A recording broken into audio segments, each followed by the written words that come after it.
Ghosts that controlled their guardians. Some choose to straight up not revive their guardian, their own choice. Others, like No Name, were connected to their guardian via neural implant and can control his every move. Welcome, Guardians. Today we discuss some of these epic ghost stories.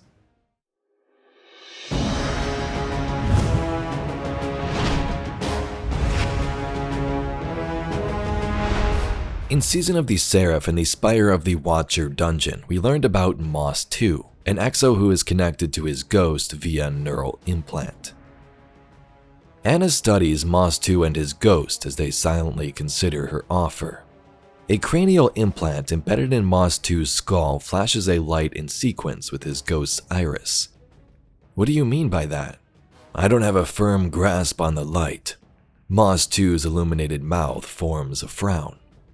But No Name does, so we share. The ghost settles into his open palm. Share what? Moss 2 taps the blinking implant on his cranial plate.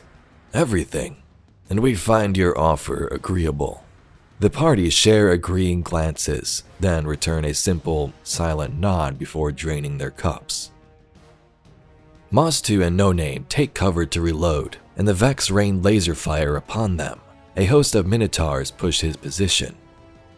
No Name, his eye juts to the advancing Minotaurs. His right hand snaps toward them, palm open, and discharges a handheld supernova that deletes all but one Minotaur. It phases to his backside. Moss 2 drops his machine gun to draw a sidearm, but the Minotaur is too fast and drives a metallic arm through the Warlock's gut, pinning him to the deck. Moss gasps, "Take over! Now!" No Name. Moss 2's body shudders, his eyes sink, then he unleashes a shockwave of Nova Warp erasure, detonating the shield of the Minotaur, pinning him and devouring it entirely to stitch his wound. The Warlock rises like a marionette, floating in a violet singularity. No Name. Jinju is nearing the deck. Moss 2 will cover the retreat. Moss 2 speaks as light stitches their wound, eyes moving independently of each other, his voice layered with another, unfamiliar and frying with interference. So in those lore cards, you can see the connection that Moss 2 has to his ghost, No Name. He tells Annabray that his light is weak, but his connection to his ghost makes it better. And in some of those battles, you can see how the ghost takes over physically, helping to heal his wounds and make certain decisions. Kinda cool. I'm not sure if any other Guardians or Exos have these capabilities. Maybe it's more common than we believe, but I think this is the only case we've heard about something like this.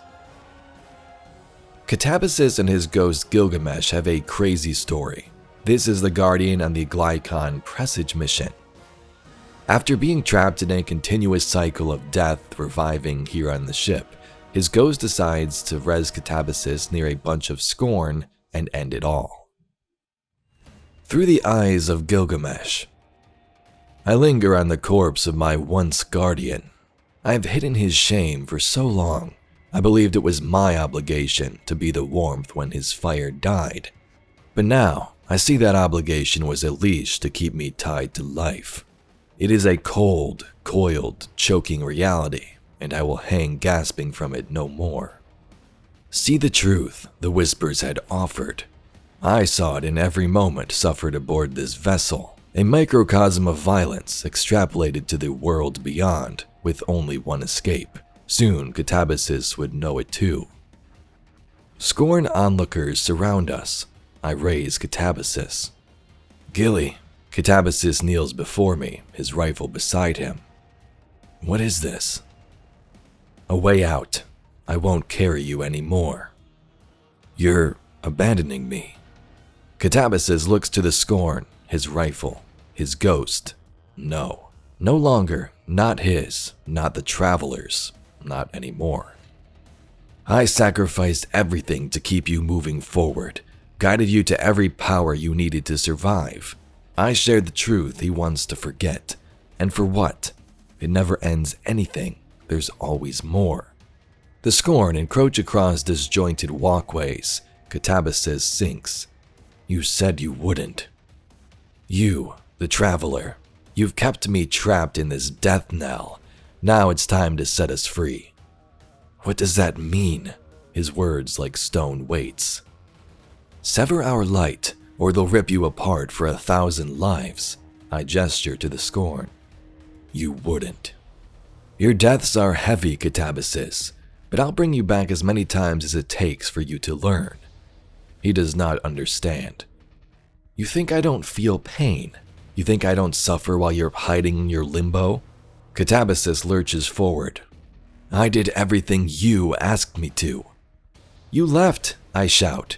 You left me here. You left me in the city, made me turn away from the traveler.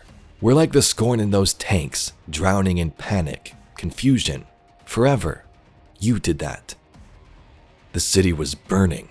I wanted to live. Everything was so we could live. He still didn't see it. This place is no different than Seoul, a barrel of blood. There's no reason to go back. Now the light is burning. We can survive this. Catabasis holds out his palm for me. Please. I don't want survival, Catabasis. I drift away from him. I want salvation. It got to you. Catabasis sobs weakly, his epiphany complete. You can end this for both of us. It's your turn to sacrifice, I offer. Everything you say is a lie. Catabasis grasps for his rifle, lever to action, shot to nothingness, ghost to dead memory. A ghost was injured here. The remnants of its light pooled around the dark center. A memory, preserved in physical form. You said you wouldn't. You promised. Everything you say is a lie.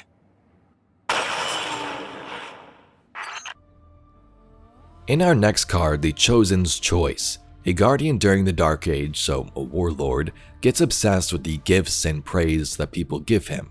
He seeks more of it and it drives him mad, even if it means hurting innocent villagers. His ghost has had enough. One winter night, clad in golden armor, he made war on a seaside settlement of fishers and spiritualists. Not a man, woman, or child survived.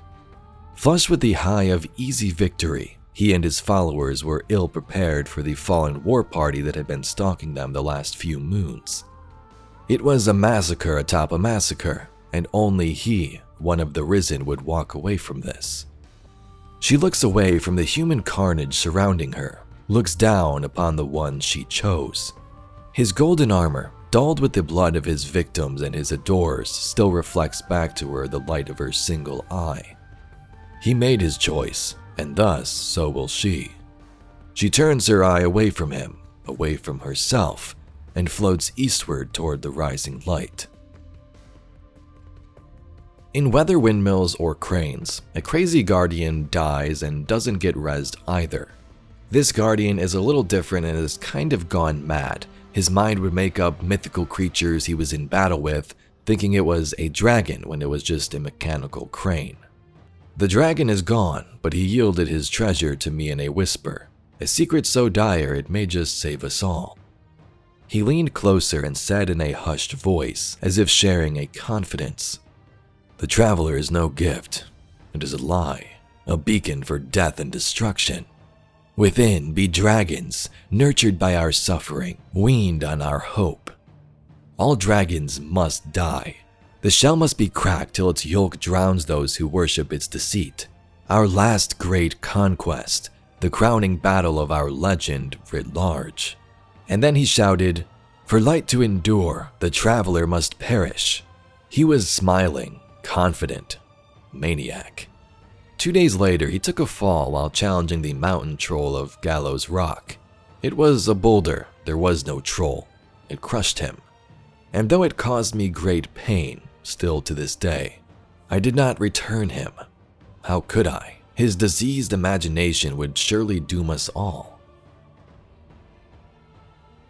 You then have the tale of Dredgen Yor as well. His ghost wasn't really in control here, it's kind of connected to the whole ghosts and guardians thing though, and in that story, Dredgen basically tells his ghost to straight up leave him, which it did. So despite the traveler giving this power of life to the guardians through this vessel, the ghost, ghosts can make their own choices. Some ghosts here chose to not revive their guardians for various reasons, and there's many other tales like that. Some of the lore cards I just read you were parts from them, not the whole card. I mean, heck, Amaru recently admitted that he didn't want to revive Savathun. I don't plan on getting crushed by Xivu, or you, or anybody else for that matter. I'll stick around, but if things get hairy, I'm out of here. Savathun can stay dead for all I care. Doesn't make any difference to me. Maybe I can do the Finch thing, be a free agent. While some of this controlling is by choice, others like Moss 2 and No Name are straight up connected by a chip in the Exo's head. So Guardians, Warlords wield these powers of light and darkness, but it's a bond and relationship with their ghost. The ghost doesn't have to revive the Guardian, it's a connection and bond. Anyway, Guardians, that's all we got for today's video. If you have some other ghost controlling lore stories like these, be sure to leave them in the comments. I thank you very much for watching, and I'll catch you all in the next video.